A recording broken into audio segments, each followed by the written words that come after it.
Good Friday afternoon. Brian Milam, Lee K. Howard, and you are dialed in to Facebook Live, sponsored by Bluegrass Orthopedics. And it has been a huge, 18 hours or so in the world of basketball. NBA draft last night, and 3 Wildcats go, 29 first-rounders in the John Calipari era at Kentucky. Unbelievable when you talk about the amount of time that John Calipari's been here to be able to produce 29 first-rounders. I think that's like 36 overall, more than any other school by quite a bit.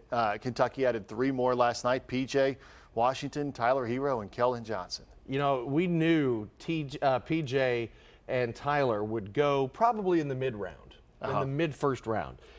Surprised to see them go back-to-back in the lottery. It's only the 3rd time Kentucky has had back-to-back draft picks in the lottery. 2012 with Anthony Davis, Michael Kidd-Gilchrist, then 2015 Trey Lyles, Devin Booker, and then last night, all 3 again occurring during the John Calipari era. But Keldon Johnson had to wait a while. And, you know, you and I were upstairs going, well, it's not at 20, it's not at 22, not at 25. I started to sweat a little bit for the kid. For him? Because I kept thinking about Nazir Muhammad in the late 90s when he decided to leave early and went the very last pick. And I kept thinking, is Keldon going to go? Yeah, because there's that big difference, Brian, between first and second round contracts. Yeah, it is. and that was the thing. You did not want to see Keldon drop into that second round. And as it got down to the 29th pick, it was so good to see the San Antonio Spurs, who, by the way, are one of the few teams in the NBA that have never drafted a Kentucky Wildcat. And yeah, I mean, some of these rosters have 3 or 4 Kentucky Wildcats, and the Spurs, just by chance, had never drafted a Kentucky player. So Keldon goes to that organization.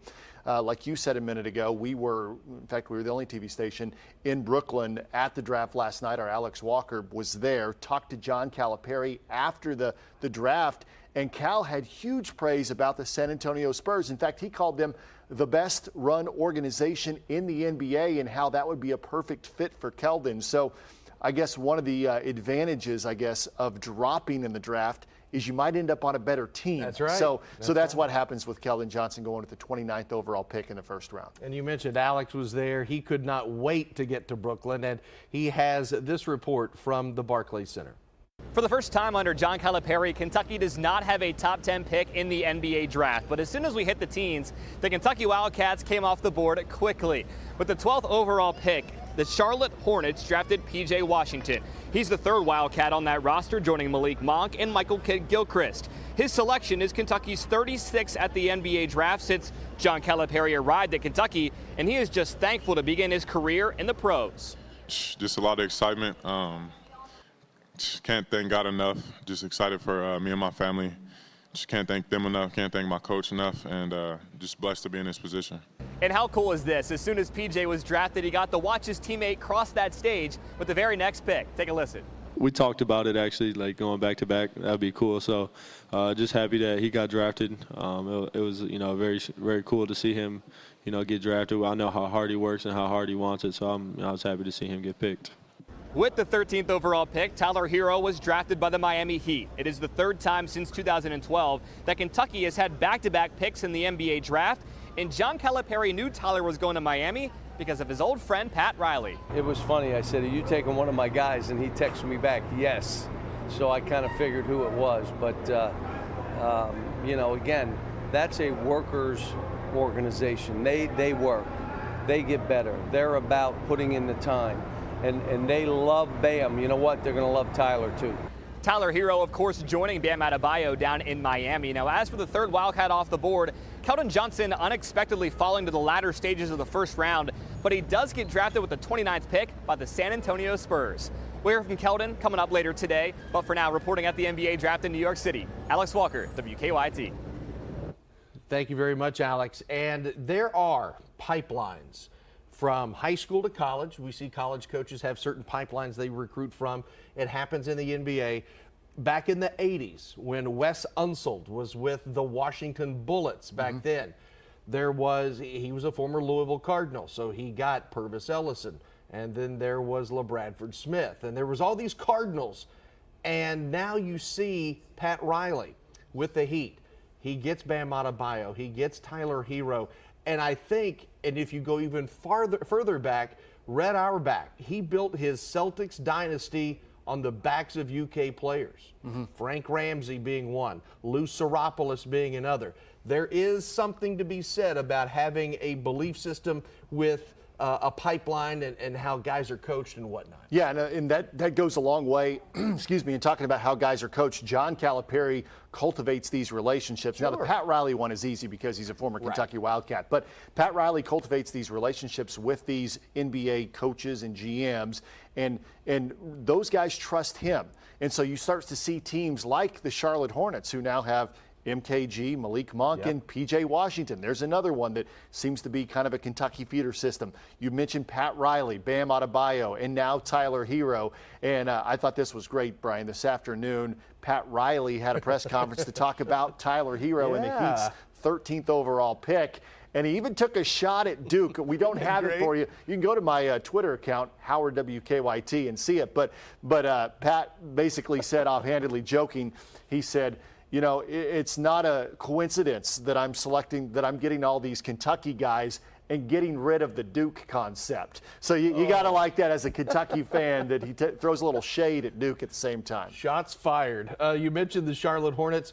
They came into the league in '88. Rex Chapman was the first pick of the Charlotte Hornets franchise 7 times in 31 years now. I mean, that's a lot when you think of one franchise drafting from one college, basically, or one university. So there was a lot of fun. So you had the Spurs taking their first ever Kentucky Wildcat, the Hornets taking their 7th. Pat Riley grabs Tyler Hero. And that's pretty interesting. We do have a question from Wanda, who's watching via Facebook Live, wondering about Reed Travis. Why wasn't Reed picked? He came to Kentucky with a high ceiling, so to speak. He was first team preseason All-SEC. Things didn't materialize just like that, but I think at somewhere there should be a spot for Reed. He's so big, so strong, shows he can shoot. Sure. He's got to get the more consistency from the outside shooting, because that's the way the association is now going. You know, Reed will get a chance at some point. We haven't heard at this point exactly where that will be, but some team will put him on a summer league roster and give him an opportunity to make a team. We knew what Reed Travis was coming into the year. Certainly playing at Kentucky probably helped him as far as notoriety around the country. No doubt. But that still didn't change the type of player that he is. Great college player, but not necessarily the athletic player that the NBA is looking for. Now, there are teams and there are spots for guys like Reed Travis in the NBA. So it's going to be a matter of him finding the right spot. It may be a situation like a Josh Harrelson, where he's got to go overseas and play and work his way through the back door of the NBA, or work his way through the G League, or was it the D League or G League of the NBA? You know, he may have some more proving himself to do, but, you know, I think Reed will have an opportunity. It just wasn't in the draft. There's only 2 rounds, and there's a lot of players. And Reed's the one that every Kentucky fan thinks of. But last night after the draft, I saw on one Twitter account they were talking about some of the top players in college basketball that were not drafted. And that list was like 30 to 40 players that probably could have been drafted, but there's only 60 picks. If Reed Travis had been born 10 years earlier, 15 years earlier, when the association was, you know, you saw Charles Barkley type guys who are a little bit shorter, but they are wide, they're strong, they have a niche. There are a lot of players from the 80s and the 90s that I don't think would be able to play today, not because they weren't good enough, but because of the way teams have certain styles. Everybody wants to mimic the team that wins a lot. Well, who's been winning a lot? The Golden State Warriors.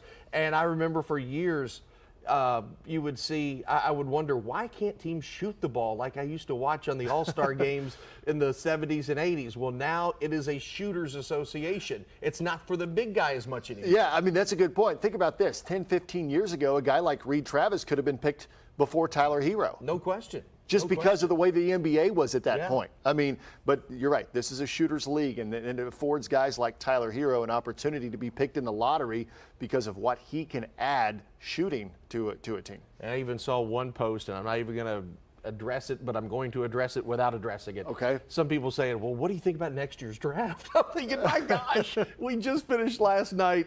Let's just enjoy the football What do you think about the season. 2021 draft? Yeah, well, 2022 draft. I'm kind of a deep thinker, so I'm going to go 2025. Okay. And just, we got to recruit those 8th graders Yes. and 7th graders and whatnot. Also this weekend, we have the Children's Charity Golf event, and this is in its 39th year. This is amazing. Celebrities from all genres, from music, from entertainment, athletics, you name it, they are in town this weekend.